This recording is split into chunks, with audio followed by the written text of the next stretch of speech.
भाजपानं पुण्यामध्ये असा भयंकर जाळा विणला होता की असं वाटलं होतं राहुल गांधी या राजकीय जाळ्यामध्ये कायमचेच अडकणार। देवेंद्र फडणवीसांपासून ते गल्लीतल्या कार्यकर्त्यांपर्यंत सगळेच जण राहुल गांधींवरती भुकेल्या वाघासारखे तुटून पडले होते आणि वातावरणात इतका तणाव निर्माण केला गेला होता की 22 ऑगस्टच्या रात्री पुण्यामध्ये थेट तुफान राडा आणि हाणामारीच झाली।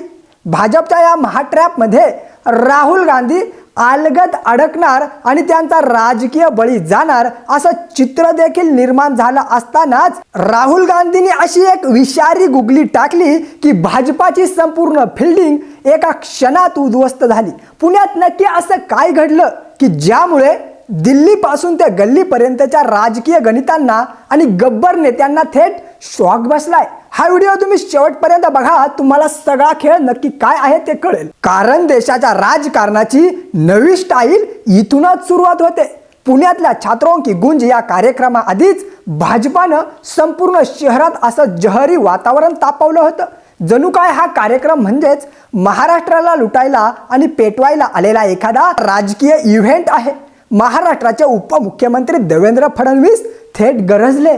राहुल गांधी स्वार्थ साधायला आणि स्वतःचा पोळा पिकवायला पुण्यात येतात, तर दुसरीकडे भाजपाच्या प्रवक्त्यांनी कार्यक्रमांसाठी पैसे वाटून भाडोत्री माणसं आणली असा थेट आणि अपमानकारक आरोप केला। एवढ्यावरच हे थांबलं नाही। कार्यक्रमाच्या आदल्या रात्री ऐतिहासिक CYP कॉलेजच्या आवारात ABVP आणि युथ काँग्रेसचे कार्यकर्ते आमने सामने आले आणि त्यांच्यात तुफान हाणामारी झाली। भाजपनं पिच एकदम तयार करून ठेवली होती। राहुल गांधी व्यासपीठावर येणार, मोदी शहांवरती आग ओकणार, भाजपवरती चिखलफेक करणार आणि भाजपनं लगेच बघा हेच ते राहुल गांधींचं राजकीय दुकान म्हणून त्यांच्यावर तुटून पडायचं। भाजपचा हा प्लॅन 100% सक्सेसफुल होणार असं दिसत होतं। परंतु 22 ऑगस्टच्या दिवशी पुण्यात जे काही घडलं त्याची कल्पना भाजपच्या कोणत्याच तथाकथित चाणक्याने किंवा विचारवंताने केली नव्हती।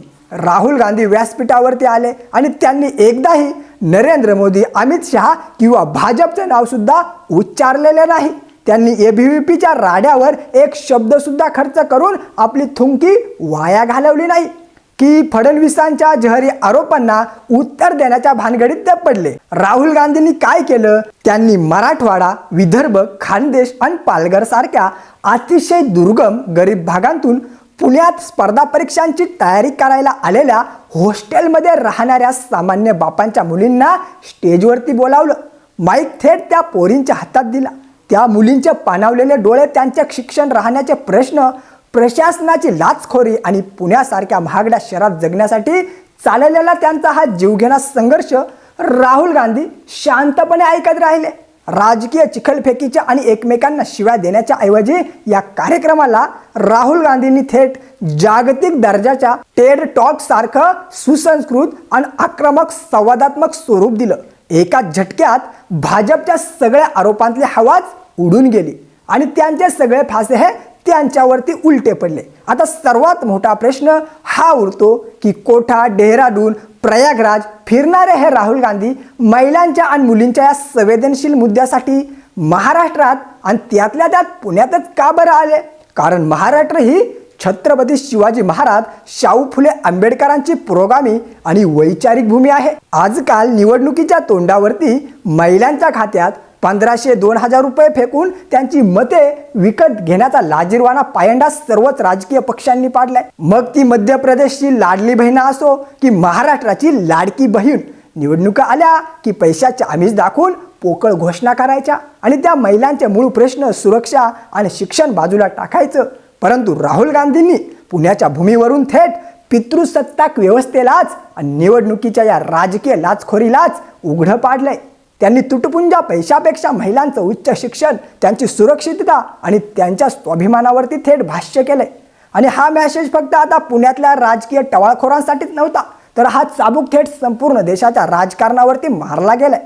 थोडक्यात सांगायचं तर भाजपनं रचलेल्या या महाजाळ्यात न अडकता विरोधकांना कुत्र्यासारखं पूर्णपणे इग्नोर करून मूळ मुद्द्यांवरती लोकांच्या पोटामध्ये शिरून राजकारण कसं करायचं याचा एक नवा धडा राहुल गांधींनी पुण्याच्या भूमीवरून लिहिलाय। केवळ निवडणुकीपुरतं महिलांना वापरणाऱ्या आणि 1500 रुपयांचं मत खरेदी करू पाहणाऱ्या राजकीय पक्षांचे बुरखे यामुळे पार फाटलेत.